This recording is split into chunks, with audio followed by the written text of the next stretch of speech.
नाशिक जिल्ह्यातल्या रब्बीच्या कांद्यासाठी सरकारनं 1580 रुपये निर्धारित मूल्य घोषित केलेलं आहे आणि 26/5/2026 पासून हा GR लागू केलेला आहे। वास्तविक पाहता कांदा हा काही फक्त नाशिक जिल्ह्यात तयार होत नाही, तर महाराष्ट्रातल्या अनेक जिल्ह्यांमध्ये कांदा तयार होतो। मग हा GR फक्त नाशिक जिल्ह्यासाठीच का काढला हा खऱ्या अर्थानं प्रश्न आहे। आणि आता हा GR काढला, पण याच्या आधी शेतकऱ्यांचा कांदा पड्या भावानं मार्केटमध्ये गेला, कांदा शेतकऱ्यांना फेकून द्यावा लागला। बराचसा कांदा आता शेतकऱ्यांच्या हातातून गेलेला आहे आणि हा उशिरा GR सरकारने काढलेला आहे। कांद्याचं 1 क्विंटलचा उत्पादन खर्च हा जवळपास 1700 ते 1800 रुपये आहे। मग 1580 रुपये निर्धारित मूल्य करून प्रोडक्शन कॉस्ट सुद्धा भरून निघणार नाही अशी परिस्थिती आहे।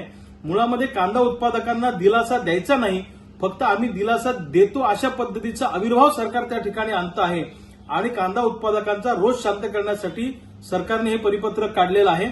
मुळामध्ये सरकारला खरोखर जर कांदा उत्पादकांचा फायदा करायचा असेल तर कांद्यावर निर्यात बंदी न लागता कांदा हा निर्यात केला पाहिजे परदेशामध्ये आणि किमान 2 ते 2.5 हजार रुपये प्रति क्विंटलनी कांदा सरकारने खरेदी केला पाहिजे आणि पहिल्या, दुसऱ्या, तिसऱ्या क्वालिटीचा सुद्धा सगळा कांदा खरेदी केला पाहिजे, तरच येऊ शकतं।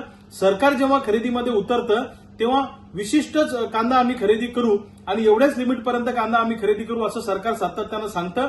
त्यामुळे सरकारच्या या कांदा खरेदीमुळे शेतकऱ्यांना दिलासा मिळत नाही आणि सरकारने आता जो काही 1580 रुपयाचा GR काढला यामुळे शेतकऱ्यांना काही फायदा होणार नाही। शेतकऱ्यांच्या तोंडाला पुन्हा एकदा सरकारने पाणी पुसलेली आहे। महाराष्ट्रातील सर्व बातम्यांचे विश्वासार्ह व्यासपीठ, सकाळच्या सर्व सोशल मीडिया प्लॅटफॉर्मला लाईक, फॉलो आणि सबस्क्राईब करा। तसंच सर्व नोटिफिकेशनसाठी बेल आयकॉन प्रेस करायला विसरू नका।